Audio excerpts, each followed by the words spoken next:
Hey everybody, so good morning, happy Tuesday. Today I don't have any classes. Actually, yeah, I have classes tonight, but I'm studying medical terminology still. As you can see, I made some flashcards with the definitions in the back. This is how I do my studying, and it makes it a lot easier for me. I got this idea off of another nurse. She does flashcards, cheat sheets, charts, stuff like this. So I went to go get some flashcards and to start making these flashcards for medical terminology. And so far, so good. I was able to memorize some of them. I started doing this in January. I didn't think to do it until January because I didn't speak to the right peoples, but this has done some good. Okay, these are medical terms, to memorize. And I don't know how long I have until the test, but when I do take the test, it will be easy breezy, you know. I got more terminologies to write down this afternoon after I come back from my appointment, but that's just something I want to show y'all.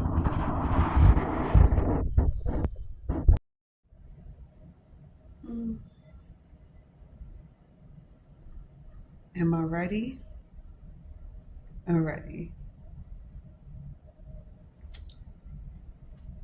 Yeah.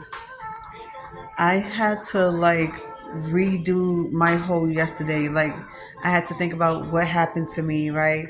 Oh my God, let me tell y'all something. So since y'all don't know what I've been up to as far as my diet goes and keeping my weight under control and my diabetes under control, I realized that a lot of meals I've been making since last month, it's been filling me up very quick. I noticed that I don't have to always have like a protein, like a meat or something like that to fill me up. Let me tell you this shit. I had documented everything that I ate within a day, right? And yesterday I made pasta salad that filled me up. I made hot wings with the pasta salad, right? I couldn't even eat the wings because the pasta salad filled me up. So I realized that my stomach is getting a lot smaller when I couldn't even eat the chicken with my milk. And this is the second time I made chicken with a meal that I couldn't even eat. Alone, the pasta salad, just like all the other salads I've been making, is alone to fill me up. I was like, oh my God. Yo, I am so I'm happy. This is a good thing for me. To each his own, but not having to eat any protein with the food like the chicken. And let me explain this clearly for y'all. Don't have to be like, oh, but you need protein. Let me show y'all. Okay, I'll show y'all some of the stuff that I've been eating throughout the day. That's why I always make the videos of what do I eat in a day. Half of those foods y'all see, I eat half of it now, half of it later. I don't even eat the whole thing. But I'm proud of myself. I ate the whole pasta salad, and by the time I tried to touch the chicken, I was already full. That's how you know my stomach is getting smaller. My stomach is super small because me trying to eat a plate of food is not cutting it anymore. I was like, okay, should I be proud of myself for that? I was like, yeah, Sherelle, you should be proud of yourself for that. I'm no longer making myself feel guilty or feel bad because I don't get to eat as much as everybody else. I don't know why this freaking curl keeps popping up. I slept again. Like I did my hair yesterday. Y'all seen how I laid my hair down. And I slept with it. I swear to God, sometimes I don't like sleeping with scars, but I was proud of myself with the foods yesterday. I was like, oh, and then on top of that, I didn't eat no dinner. That was like mid lunch. It was like close to 3 o'clock. I was like, oh, I don't have to eat anything else for the night. And I was like, oh my God. And then as soon as 11 o'clock hits, it hits me. The hunger hits me. And just like this woman was telling me, they was like, are you really hungry or are you bored? How can you be bored to the point you just want to eat? I never seen that before, never heard of it. I don't get bored. when I just to eat. Like I don't eat when I get bored. And then here's a funny thing: I'm hungry 80% of the day. I was like, child, I did a good thing. Can you find me?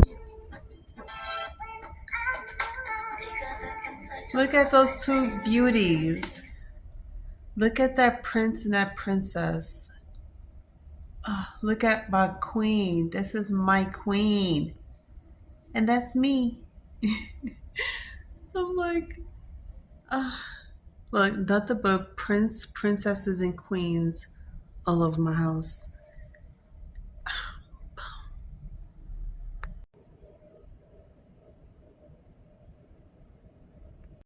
Hey everybody. So I got part two from yesterday, from when I was telling you, not part two from yesterday, part two from Monday. Remember, I was telling you that I had an issue with a professor and he was being very inappropriate with me and didn't even apologize. So I emailed the chair of the department and he contacted me today, and I'm glad he did. It took him about 4 hours to contact me, but he contacted me and he apologized on behalf of the department and on behalf of the other teacher, the teacher that disrespected me. And he is willing to accommodate me by switching me to another class. And let me tell y'all something. This is way too late to be switching classes. You only have 3 weeks to switch classes before the cutoff time. The fact that these people keep accommodating me by switching classes until I'm comfortable with a class, that makes you want to fucking love these motherfuckers. I was like, just when I felt like it was time for me to go and I'd be like, I didn't want to deal with these people no more, I hate them, they just make me feel good all over again. So that's why I was like, yo, you gotta understand, it's not the faculty that works in the office, it's the teachers. It's some of the teachers, some keyword. I'm not shitting on all my teachers. I love 3 out of the 6 teachers that I have. So I have biomedical ethics.